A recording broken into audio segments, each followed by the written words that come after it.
Hi everyone and welcome to this film review of Zack Snyder's Justice League. There will be spoilers in this, so if you have not seen the film, please look away now.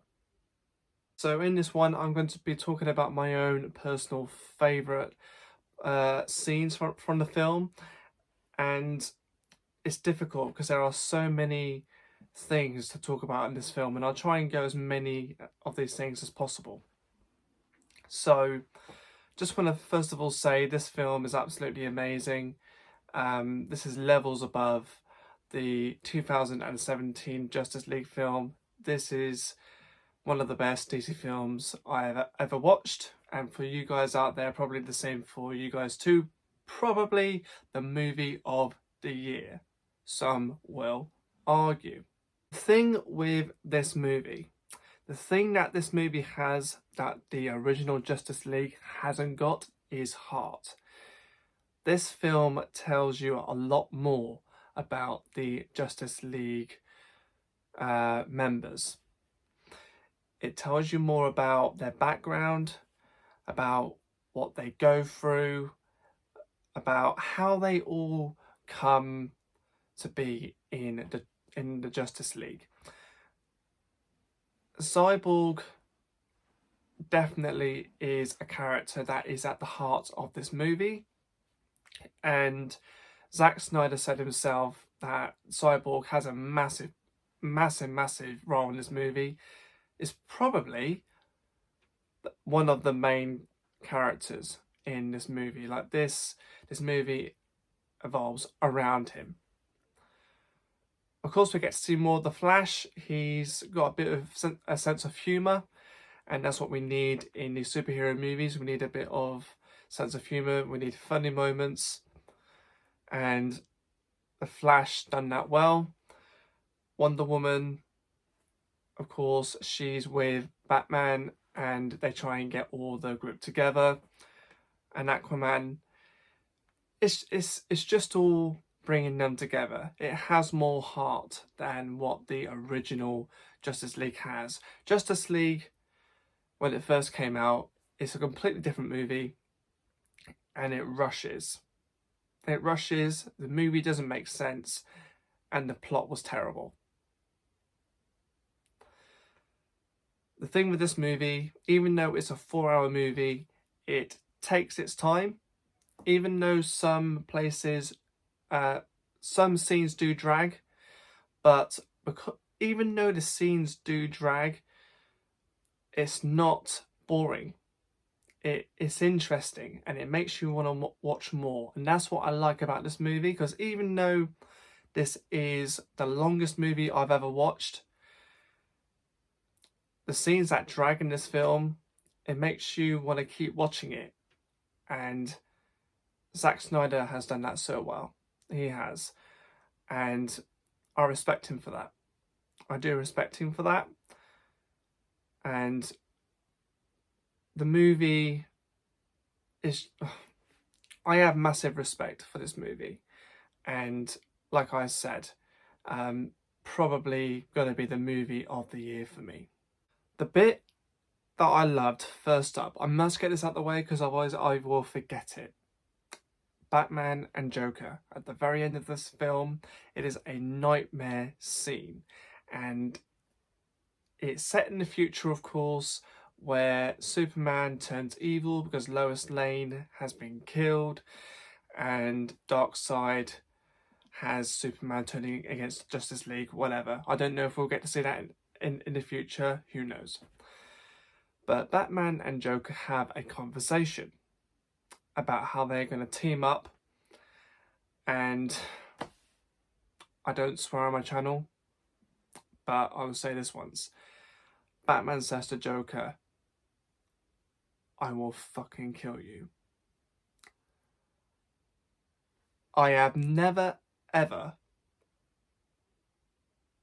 when watching a Batman movie, I have never ever been or had that feeling where I'm like, this Batman could rip anyone's head off when he wants to. He is just so badass.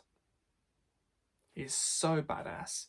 And I know he he swore in that scene, but Ben Affleck as Batman in Dawn of Justice, in Suicide Squad, in Justice League has just been fantastic. One of probably my favourite Batman.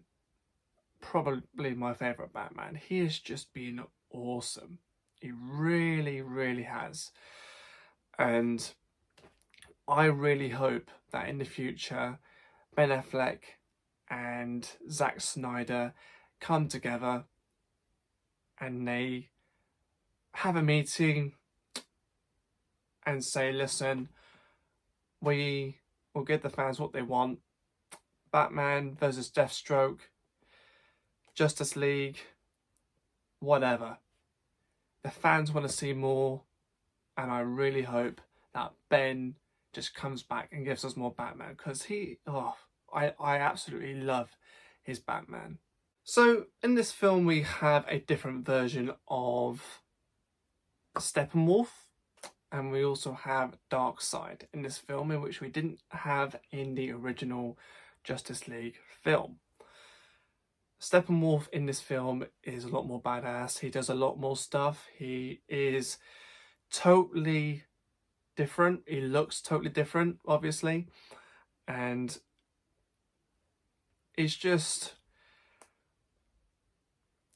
He slaughters everyone. He absolutely slaughters everyone.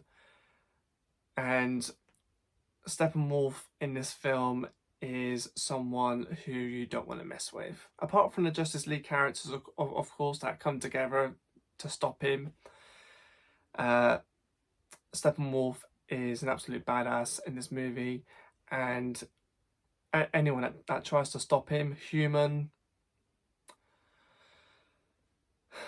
he's going to chop their head right off.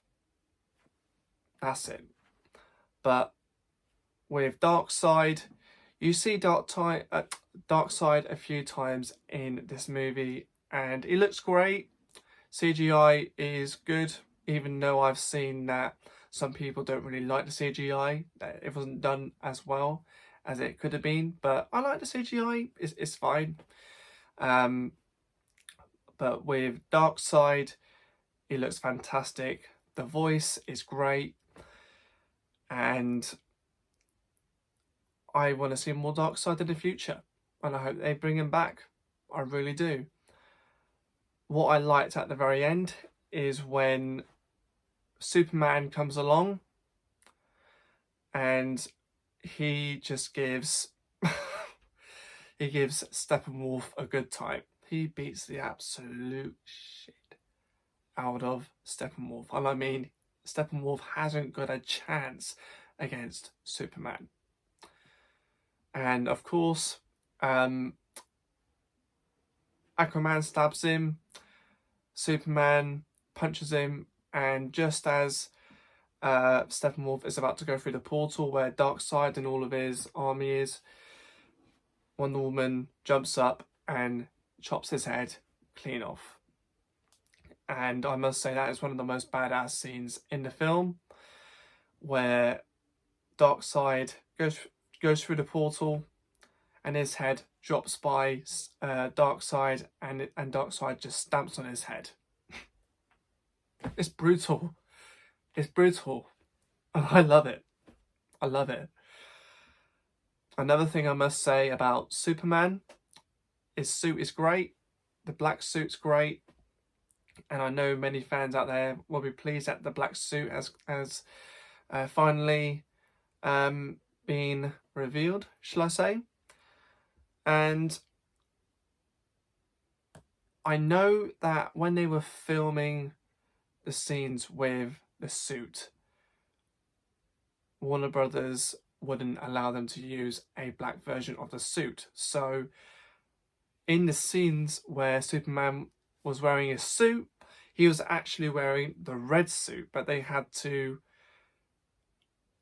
make it black. And it looks great. It looks great. And yeah, it's great. Can I just say that with Wonder Woman, I know a lot of you out there will also agree with me when I say this, but I love the background music, the theme music to when Wonder Woman comes in and she fights. The background music. I know she has her own theme tune in Dawn of Justice and Wonder Woman, but in this one she has kind of a different, like a different theme going on in the background, and I love it. I absolutely love the way that they've made it into a different kind of theme for Wonder Woman. I love it, and I think Zack Snyder and everyone has done a great job on that. So I noticed that in the last couple of scenes you had Ben Affleck playing Batman with the nightmare sequence, and you also had Ben Affleck with Martian Manhunter. Now, I don't know what you guys think about this, so please let me know in the comments below, because I might be totally wrong about this, so please correct me if I am wrong. But when I watched Dawn of Justice, Ben Affleck was absolutely ripped for the role of Batman, and when I saw him talking to Martian Manhunter, I thought he looked a lot skinnier, and he didn't have a lot more, he had a lot less muscle than what he had in Dawn of Justice. And of course the Justice League, bearing in mind that the scenes are now 5 years apart, because the original Justice League movie was 2017 and they done the reshoots, or not the reshoots, they've done the extra scenes in October last year. So I don't know what you guys think about this, but to me he looked a lot less skinnier, and he just looked smaller. And I respect Ben Affleck for coming back into playing Batman. If you guys have enjoyed this spoiler review on Zack Snyder's Justice League, I know it's been a long one, guys, but if you have made it this far, thank you very much for being here with me, and I will see you guys in the next reaction video or review video. My name is CoolHand. You have been the CoolHanders, and I'll see you guys in the very next one. Cheers, guys, and you take care.